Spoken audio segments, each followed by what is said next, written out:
Good evening.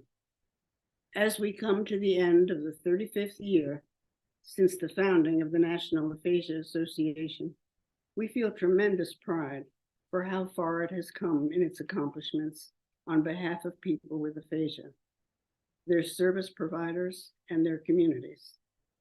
Its history is a remarkable story of how a dedicated group of persons with aphasia, their families, speech-language pathologists, physicians, rehabilitation teams, and colleagues brought not only health services, but the services and support needed to reduce the social isolation that prevails in the aphasia community.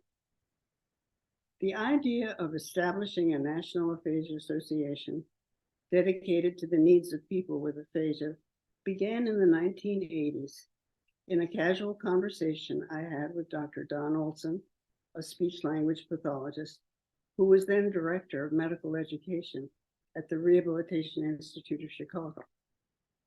Just a few weeks later, a group of enthusiastic colleagues met to discuss what steps were necessary to organize an aphasia association. In addition to myself and to Dr. Olson, the founding committee, which later became the executive board, consisted of the late Thomas Anderson, a physician in the Department of Rehabilitation Medicine at the University of Minnesota School of Medicine, Martin Albert, a neurologist physician at the Boston University School of Medicine, my research assistant, Dr. Antonia Ward, a speech-language pathologist whose father was aphasic, and Alan Bandler, a lawyer whose wife was aphasic, and who managed all of our legal needs in the founding committee. 2 people with aphasia were also included in addition as representatives of the aphasia population.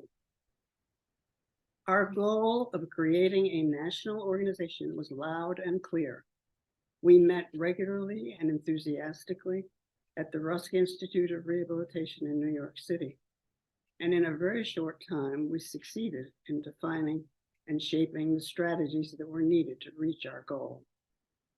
Each of us felt strongly about the prospect of a national group dedicated to the needs of people with aphasia.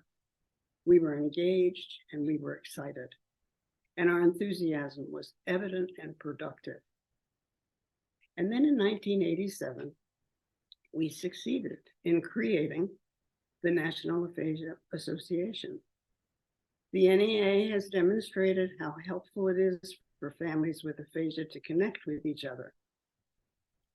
History shows that a small group of committed people, myself included, could never have imagined it would grow and mature to be the powerhouse that it is today.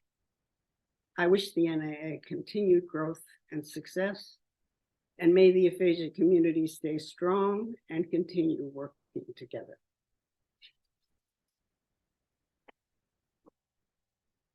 It is indeed a great pleasure and a privilege to present for the first time the Martha Taylor Sarno NAA Advocacy Award.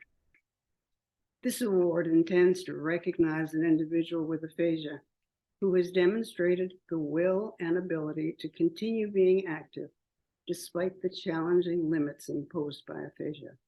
I congratulate Gabby Giffords for her unremitting support, unremitting support,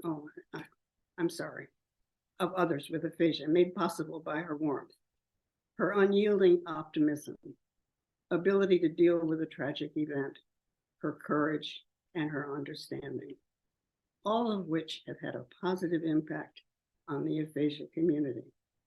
Her willingness to share her feelings and thoughts about the impact of aphasia on her life are invaluable.